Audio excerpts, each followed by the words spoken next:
Inside Out 2 was a massive hit when it finally premiered in theaters. Old and new fans filled the audience in droves, prepared to witness another animated adventure full of heartfelt and positive messages about embracing one's emotions, even the ones that seem antagonistic. The film explores what it's like to experience changes as a young teen and how emotions like anxiety, embarrassment, and envy can make transition periods particularly difficult. Throughout the film, Riley loses connection with some of her core emotions as they're forced out from headquarters. Although they do everything they can to get back and eventually succeed, there are a few moments in the story when all hope seems lost. In today's video, we'll discuss what may have happened had Inside Out taken a dark turn.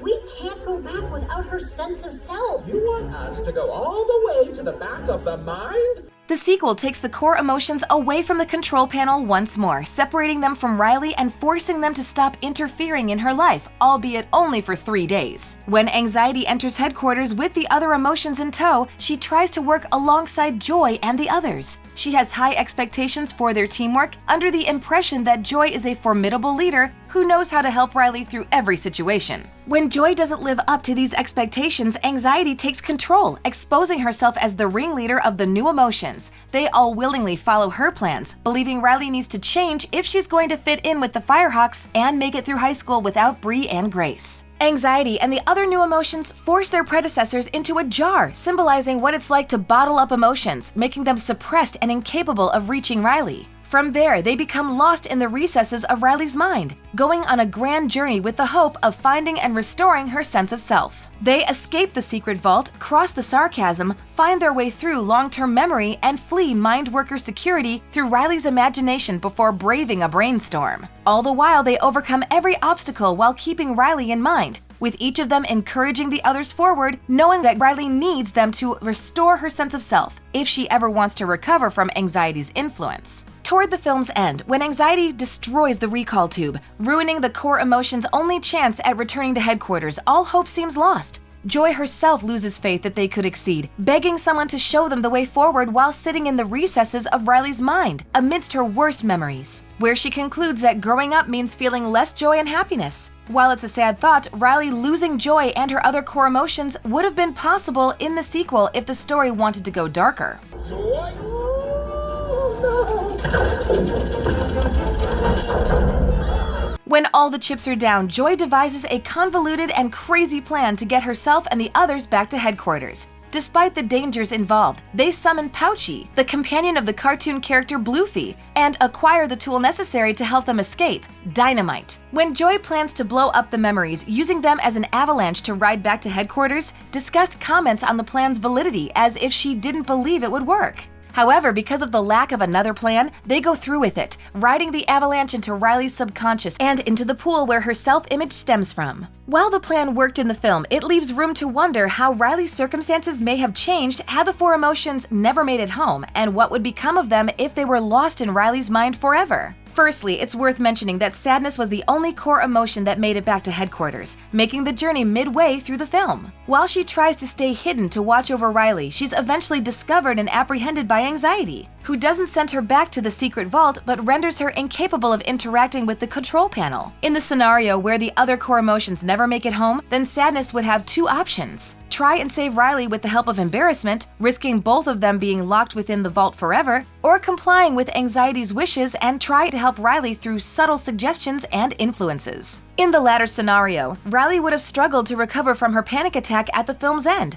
likely needing help from outside sources, like Bree and Grace, Valentina, and Coach Roberts. She may have needed to leave the camp early, with her parents learning about her newfound anxiety and emotional state. Even more concerning is that her new sense of self is built entirely on anxious thoughts and memories. Anxiety may have developed from an intense feeling into a mental health concern that would require Riley to receive help from her loved ones and medical professionals. With only anxiety controlling headquarters, rendering Riley without crucial emotions like joy, she would likely have a more challenging time reconnecting with Grace and Bree, playing on a hockey team and adjusting to high school. And then we'll ride an avalanche of bad memories back to headquarters. Yeah! Meanwhile, Joy, disgust, fear, and anger would need to adjust to a life outside of headquarters, stranded within Riley's mind, where they would maintain a presence in her subconscious thoughts. However, they would have difficulty proving themselves as emotions, as the mind workers to some degree appear not to recognize them or their importance. For example, when security first takes them from headquarters, they don't believe Joy and the others are emotions, hardly locking them away as if they're harming Riley by roaming free. Outside of headquarters and with few mind workers believing who they are, Joy and the others would need to live as if they were other figments of Riley's mind,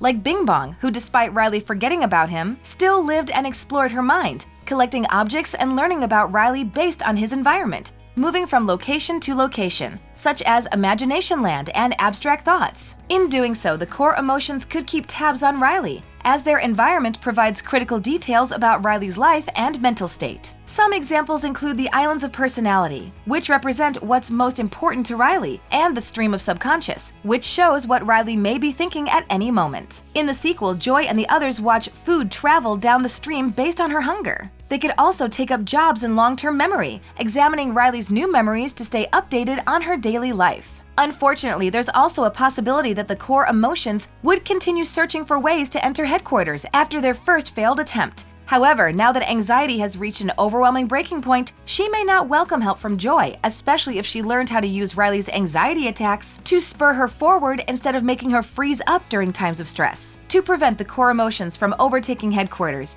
anxiety could send them to one place they may never return: the memory dump. Of consciousness. Joy. Wow, our girl is hungry. Hop on something delicious. Ooh, deep dish. A dark and desolate location introduced in the original Inside Out, the memory dump is where the mind workers send memories that Riley doesn't need anymore, like answers to old tests or information that's no longer relevant. Unfortunately, Joy and Bing Bong find themselves trapped in the dump, where they desperately try to escape before disappearing, and Riley forgets them forever. Bing Bong sacrifices himself so Joy can escape on his magic wagon, as their weight is too heavy.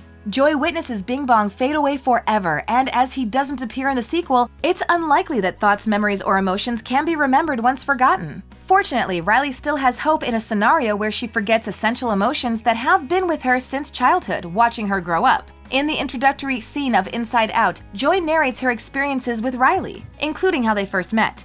Joy appears to be the first emotion in headquarters, as Riley is a happy, giggly, and joyous newborn. Sadness quickly joins her, and the other core emotions join them as Riley grows into her toddler stage. Assumedly, emotions arrive in the headquarters when a person feels them intensely for the first time, or has an intense need for their interference. For example, anxiety and the other new emotions were summoned by Riley beginning puberty.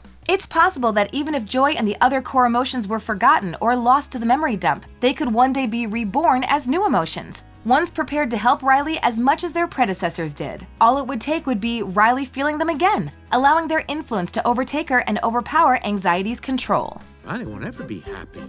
We can't have that. We gotta get you back. I'll tell you what, follow me. Oh, thank you. The Inside Out franchise wouldn't be the same without the core emotions. As we've covered before, Riley is a goofy, fun-loving person who finds happiness with her friends and family. And if she lost her connection to Joy, she likely wouldn't be the same person, forgetting how to love and enjoy life because she fears what the future could hold and her place. Luckily, she managed to avoid such a terrible fate because her emotions learned to work together. Still, similar dark twists like this could always occur during Inside Out 3, or the franchise's future. But you're right.